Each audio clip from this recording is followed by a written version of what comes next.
नमस्कार, स्वागत है आप सभी का। न्यूज़ 18 मध्य प्रदेश छत्तीसगढ़ देख रहे हैं आप। मैं हूं अपर्णा मौजम। वक्त हो गया है एमपी अब तक का। शुरुआत कर रहे हैं बड़ी खबर के साथ। बड़ी खबर आपको बता दें, मोहन कैबिनेट के कुछ नाम तय हो गए हैं। सूत्र बता रहे हैं मालिनी गौड़ को मंत्री बनाया जा सकता है, साथ ही रमेश मेंदोला को भी मंत्री पद की जिम्मेदारी दी जा सकती है।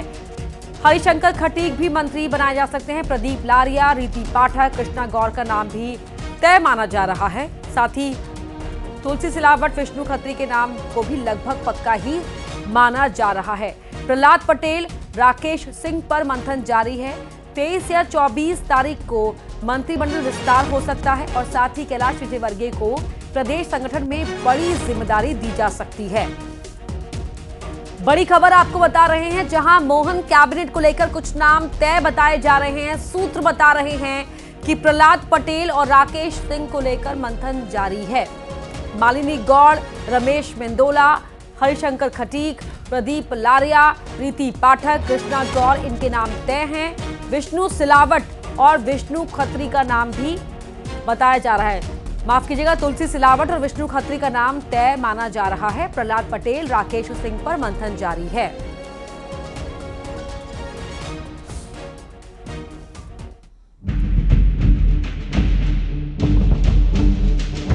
एमपी में नए सीएम इन दिनों मंत्रिमंडल गठन को लेकर भोपाल से दिल्ली तक दौड़ लगा रहे हैं। दिल्ली में सीएम डॉक्टर मोहन यादव ने प्रधानमंत्री नरेंद्र मोदी और केंद्रीय गृह मंत्री अमित शाह से मुलाकात की।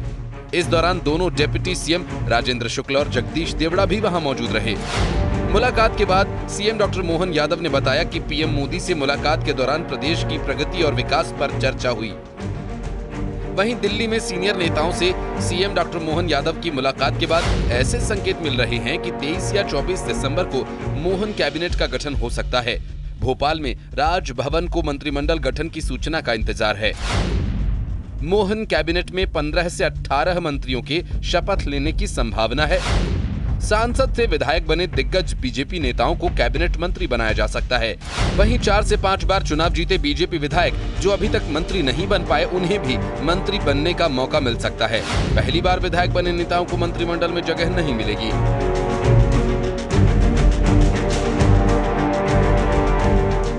लोकसभा चुनाव को देखते हुए बीजेपी मंत्रिमंडल के नामों को तय करने में जुटी है। क्षेत्रीय और जातीय समीकरणों का भी खासा ख्याल रखा जा रहा है और मोहन मंत्रिमंडल को लेकर जल्द ही तस्वीर साफ होने की उम्मीद है। Report news 18। तो मंथन जारी है। आए दिन कुछ ना कुछ नया इस इनपुट में ऐड हो जाता है। हमारे साथ दो सहयोगी हमारे साथ जुड़ रहे हैं दिल्ली और भोपाल से। विनीत कुमार दिल्ली से जुड़ रहे हैं और भोपाल से शैलेंद्र भदौरिया हमारे साथ जुड़ रहे हैं। दिल्ली से पहले विनीत का रुख कर लेते हैं। विनीत, लगातार अटकलें एक के बाद एक आए दिन नई नई सामने आ जाती हैं। अभी लेटेस्ट डेवलपमेंट को लेकर क्या इनपुट है? जी, निश्चित तौर पर मैं आपको बताना चाहूंगा कि अभी जो मुख्यमंत्री हैं वो लगातार लोगों से मुलाकात कर रहे हैं। आज सुबह की अगर हम बात करें तो उन्होंने पीएम नरेंद्र मोदी के साथ मुलाकात की और बड़ी बैठक हुई और लंबी बैठक चली। 1 घंटे से अधिक ये बैठक चली। उसके बाद उन्होंने गृह मंत्री के साथ मुलाकात करी। हालांकि वो बैठक जो थी वो थोड़ी छोटी बैठक थी।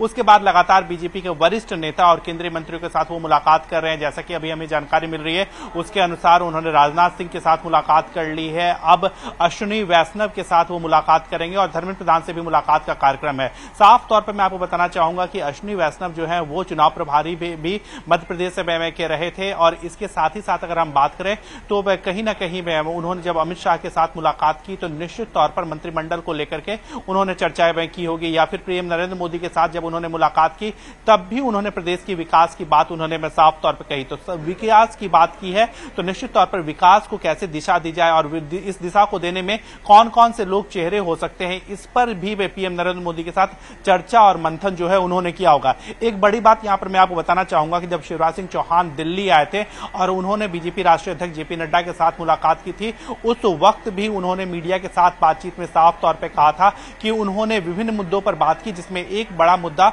मंत्रिमंडल के गठन था। तो निश्चित तौर पर अगर हम बात करें तो कवायद जो है, कोशिश जो है वो की जा रही है कि मंत्रिमंडल में अधिक से अधिक जो अपने समर्थकों के चेहरे जो है उनको जुड़ाया जा सके और और इसी को लेकर के जो राज्य के मुखिया हैं मोहन यादव, वो लगातार शीर्ष नेतृत्व के साथ मुलाकात कर रहे हैं और उनसे मार्गदर्शन, क्योंकि अंतिम मोहर जो है वो केंद्रीय नेतृत्व ही लगाएगा, क्योंकि कई बड़े चेहरे जो हैं उन्हें केंद्र से भेज के, केंद्र की राजनीति से भेज करके वहां पर चुनाव लड़वाया गया था। और उसके साथ ही साथ अगर हम देखें, राज्य के बड़े चेहरे पर शिवराज सिंह चौहान थे जो मुख्यमंत्री थे, और उसके बाद उन्हें दूसरी जिम्मेदारी दी गई। हालांकि जब हमने उनसे पूछा तब उनका साफ तौर पर कहना था कि वो संगठन के व्यक्ति हैं और दक्षिण में अपने प्रवास की बात वो कर रहे थे, तो उन्हें दूसरी जिम्मेदारी दी गई। तो निश्चित तौर पे अगर बीजेपी जो है वो भविष्य के लिए अपने योद्धाओं को या फिर अपने राजनीतिज्ञों को तराश रहा है, तो ऐसे में जो युवा वर्ग के लोग हैं, नए चेहरे हैं, उन्हें किस तरह से एकोमोडेट किया जाए, किस तरह से उन्हें अधिक से अधिक प्रतिनिधित्व दिया जाए, इसके लिए भी कवायद और मंथन जो है वो लगातार जारी है। जी बिल्कुल, शैलेंद्र का रुख कर लेते हैं। शैलेंद्र, दिल्ली की हलचल की जानकारी विनीत ने दे दी, भोपाल में क्या सुगबुगाहट है, जरा बताएं। देखिए, बिल्कुल अगर भोपाल की बात करूं तो बिल्कुल जिस तरह से जिस बात का जिक्र विनीत कर रहे थे, बिल्कुल वही स्थितियां राजधानी भोपाल में भी देखने को मिल रही है कि अब बीजेपी नए लोगों को आगे कर रही है। देखिए, जिस तरीके से मुख्यमंत्री के नाम का फैसला हुआ उससे साफ लग गया था कि डॉक्टर मोहन यादव की कैबिनेट में भी नए चेहरे नजर आ सकते हैं, और नए चेहरों में भी वो चेहरे जिनके पास लंबा अनुभव है। देखिए, कई ऐसे नाम हैं मध्य प्रदेश में, 1 दर्जन से अधिक ऐसे विधायक हैं जो 3 से 4 बार से लगातार चुनाव जीतते आ रहे हैं, लेकिन किन्हीं कारणों से उन्हें मंत्रिमंडल में जगह नहीं मिल पा रही थी। ऐसे लोगों को अब मंत्रिमंडल में स्थान मिलना लगभग तय माना जा रहा है, चाहे वह मालिनी गौड़ हो या फिर जो दूसरे नामों की अगर मैं बात करूं तो जो तमाम ऐसे नाम जो है, चाहे वह एदल सिंह कंसाना हो, प्रद्युम्न सिंह तोमर तो पहले भी मंत्री रहे हैं, हरिशंकर खटीक हो, या फिर शैलेंद्र जैन है, प्रदीप लारिया है, तो ये रमेश मेंदोला है, ये वो नाम है जो लंबे समय से चुनाव तो जीतते आ रहे हैं, लेकिन वह मंत्री नहीं बन पाए थे। राजधानी भोपाल के अगर लिहाज से बात करूं तो बैरसिया से विधायक विष्णु खत्री हो, गोविंदपुरा की विधायक जो कृष्णा गौर हो, ये वो नाम है जो लगातार चुनाव तो जीत रहे थे, लेकिन इनको मंत्रिमंडल में स्थान नहीं मिल पा रहा था क्योंकि इनसे ज्यादा सीनियर लोग पहले से मौजूद थे। तो ये माना जा रहा है कि पुराने मंत्रिमंडल में से कुछ चेहरों को इसमें शामिल किया जाएगा, लेकिन इस बार के मंत्रिमंडल में नए चेहरे। ये कहा भी जा सकता है, ये कहना अतिशयोक्ति भी नहीं होगा कि हर चेहरे के लिए या हर कद के नेता के लिए बीजेपी ने कुछ ना कुछ प्लान या कुछ ना कुछ नई जिम्मेदारी के बारे में सोचकर ही रखा हुआ है। बहुत शुक्रिया आपका इस पूरी जानकारी के लिए विनीत, आपका भी बहुत बहुत धन्यवाद। और अब बढ़ते हैं आगे, बात करते हैं सांता पर शर्तें लागू। जी हां, सांता क्लॉज पर अब शर्तें लगाई गई हैं। कहां? मध्य प्रदेश में। किसने? शिक्षा विभाग के एक आदेश ने, जिसके बाद क्रिसमस पर स्कूलों की अब मनमानी नहीं चलेगी। दरअसल स्कूलों में बच्चों को सांता बनाया जाता है, लेकिन अब ऐसा नहीं हो पाएगा। बच्चों को सांता बनाने से पहले अब उनके पेरेंट्स की परमिशन लेना जरूरी कर दिया गया है।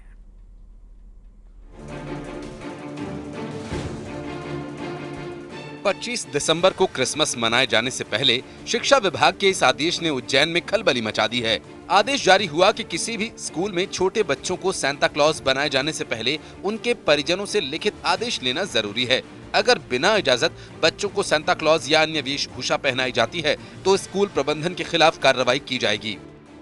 उस आदेश के तहत क्रिसमस पर्व पर जो विद्यालयों में कार्यक्रम आयोजित होते हैं वो बगैर अभिभावकों की अनुमति से किसी भी बच्चों को सांता क्लॉज या अन्य वेशभूषाओं को नहीं पहनाना है। और यदि कोई विद्यालय ज़बरदस्ती बिना अनुमति से कार्यक्रम करते हैं या कार्यक्रम में बच्चों को ये सांता क्लॉज की ड्रेस वेशभूषा पहनाते हैं तो उस पर कार्रवाई की जाएगी। शाजापुर में भी जिला शिक्षा विभाग का आदेश सुर्खियों में है। दरअसल विभाग ने आदेश में कहा कि क्रिसमस डे के दौरान स्कूल में होने वाली गतिविधियों में बच्चों को सांता क्लॉज या क्रिसमस ट्री जैसे पात्र बनाने के लिए उनके माता पिता की अनुमति लेना अनिवार्य है, जिसमें क्रिसमस का उल्लेख करते हुए बच्चों को बिना अनुमति सांता क्लॉज या क्रिसमस ट्री बनाने पर किसी भी तरह के विवाद पर उस स्कूल के संस्थान के खिलाफ एक पक्षीय कार्रवाई की चेतावनी भी दी गई है। निश्चित ही करी है, परंतु उसमें जो पात्र बनते हैं अगर वो दूसरे धर्म के हैं तो उनके अभिभावकों से एक बार लिखित सहमति उनको लेना चाहिए, जिससे भविष्य में किसी भी तरह का कोई विवाद निर्मित न हो। ग्वालियर में डीईओ का आदेश जारी हुआ कि बच्चों को सांता क्लॉज बनाने से पहले अभिभावकों की लिखित सहमति जरूरी है। डीईओ अजय कटियार ने जिले के सभी स्कूल्स को निर्देश जारी किए हैं। वहीं शिक्षा विभाग के इस आदेश पर मध्य प्रदेश में सियासत तेज हो गई है। जिला स्तर पर ये इस तरह के आदेश निकले और मैं समझता हूँ इस तरह के आदेश में गलत भी क्या है। यदि बच्चों को आप कोई भी उनको वेशभूषा पहना रहे हैं या कोई भी उनसे कृत्य करा रहे हैं या कोई भी उनको शांता बना रहे हैं तो उसके लिए अभिभावक से और बच्चों की सहमति होना जरूरी, तो इसमें गलत क्या है। कि जिस तरह से भारतीय जनता पार्टी इस तरह का द्वेष फैलाना चाहती है, सांप्रदायिक सद्भाव बिगाड़ने के लिए कर रही है, क्या फर्क पड़ रहा है। सांता क्लॉज बनाने में एक साल में एक त्योहार आता है, अगर किसी क्रिश्चियन वर्ग का एक त्योहार है उसको दूसरे लोग भी मनाना चाहते हैं तो उसमें आपत्ति नहीं होनी चाहिए। लेकिन ये एक सिर्फ उन्होंने जानबूझकर इस माहौल को बिगाड़ने के लिए किया है। जब इस तरह के कार्यक्रम होते हैं तो इस तरह का माहौल बिगाड़ते हैं। शिक्षा विभाग का ये पत्र तीनों जिलों के सभी प्राइवेट स्कूल्स के लिए जारी किया गया। इस संबंध में शिक्षा विभाग का कहना है कि आयोजन में त्योहार विशेष की वेशभूषा पहनाकर जबरदस्ती सेंटा बनाया जाता है, जिससे अप्रिय स्थिति बन जाती है, इसलिए ये आदेश जारी किया गया है।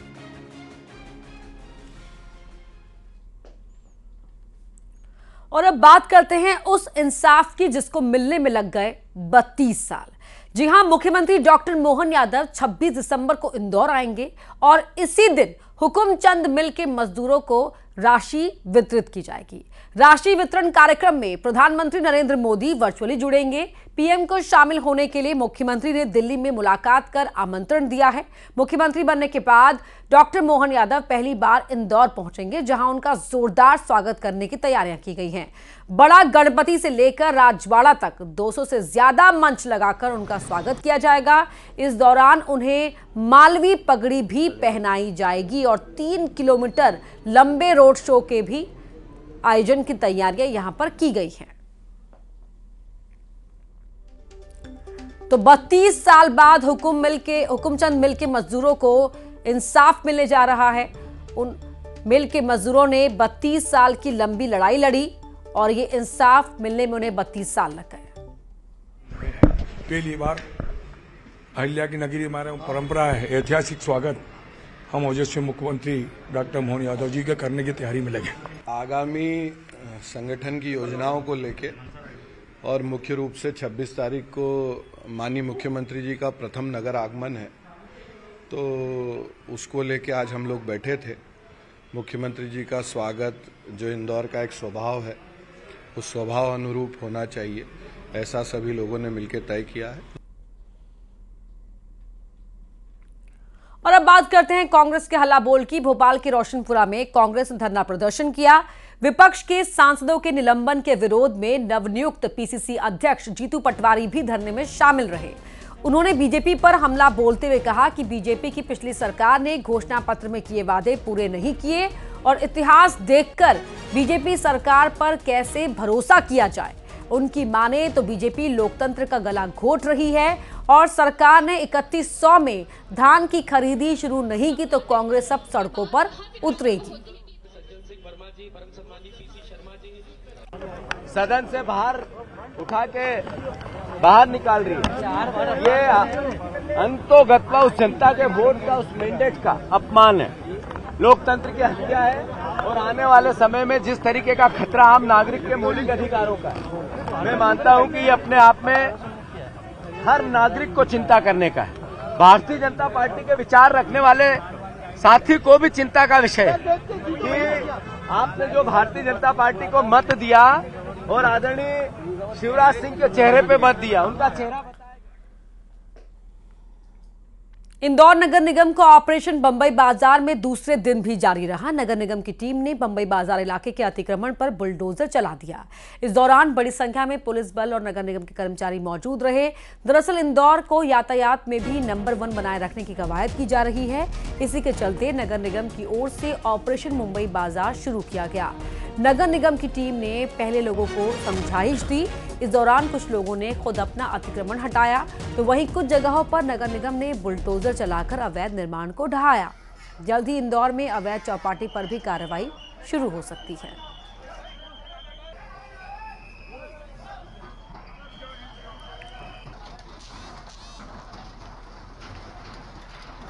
सुप्रीम कोर्ट के दिशा निर्देशों के तहत लगातार कार्रवाई जारी है। हम प्रयास कर रहे हैं कि उस फैसले का रिव्यू भी करें।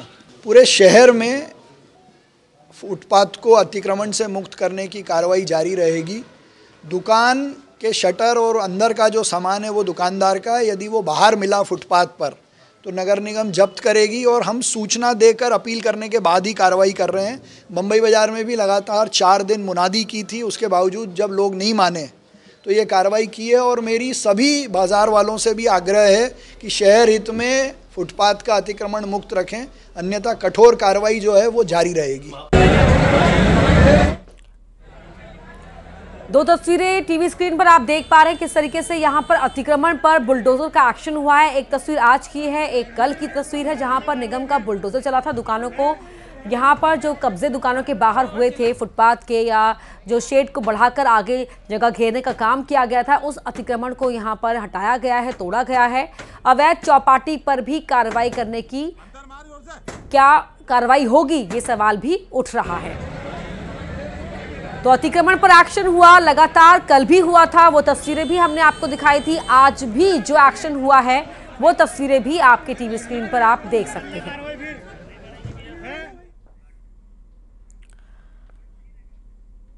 और अब बात कर लेते हैं नर्मदापुरम की, जहां बुलडोजर चला है, हत्या के आरोपियों के घर गिराए गए। इटारसी के नाला मोहल्ला में यह कार्रवाई हुई है। पुलिस प्रशासन की टीम ने कार्रवाई की। 4 लोगों ने चाकू मारकर हत्या की थी। 1 सप्ताह पहले की घटना है। नगर पालिका ने अब 3 के अवैध मकानों को तोड़ा है। तो नर्मदापुरम में ये बुलडोजर जो चला है वो तस्वीरें आपके टीवी स्क्रीन पर।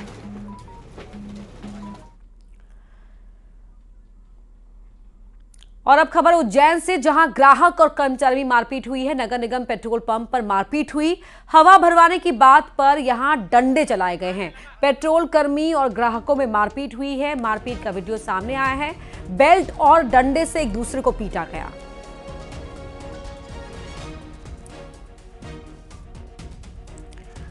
किस तरह पेट्रोल पंप पर यहां पर मारपीट हुई है वो आप इन तस्वीरों में देख सकते हैं। ग्राहक और कर्मचारी के बीच ये मारपीट हुई है।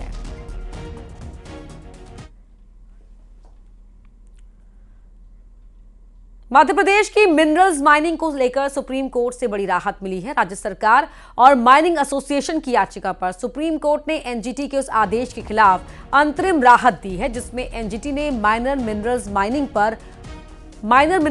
पर रोक लगा दी थी। दरअसल एनजीटी ने district environment impact assessment authority की अनुमति के बावजूद state environment impact assessment authority से अनुमति लेने का आदेश दिया था, जिसके बाद प्रदेश भर की मिनरल्स माइनिंग बंद हो गई थी और सरकार को रेवेन्यू में बड़ा नुकसान हो रहा था। एनजीटी के इस आदेश के खिलाफ राज्य सरकार और माइनिंग एसोसिएशन ने सुप्रीम कोर्ट में याचिका दायर की थी, जिस पर फैसला सुनाते हुए सुप्रीम कोर्ट ने यह राहत दी है। माननीय सुप्रीम कोर्ट में जब इन सभी बातों को माननीय सुप्रीम कोर्ट के पटल पर रखा गया तो सुप्रीम कोर्ट ने एक अंतरिम राहत पारित किया और उसके तहत सभी लोगों को ये लिबर्टी दी कि सिया जो state level environment impact assessment authority है वो एनजीटी के आदेश के प्रभावित हुए बिना स्वतंत्र होगी कि वो हर केस में अंतरिम राहत जारी की जा सकती है। अंतरिम राहत क्षेत्रीय समस्याओं, माइनिंग की कमी, डिया। और अब बात करते हैं ये कैसी सनक की, क्या तस्वीरें हैं वो आपको दिखाते हैं किस तरीके से यहां पर सनक देखने को मिली है सतना में, जहां से चौंकाने वाला एक वीडियो सामने आया।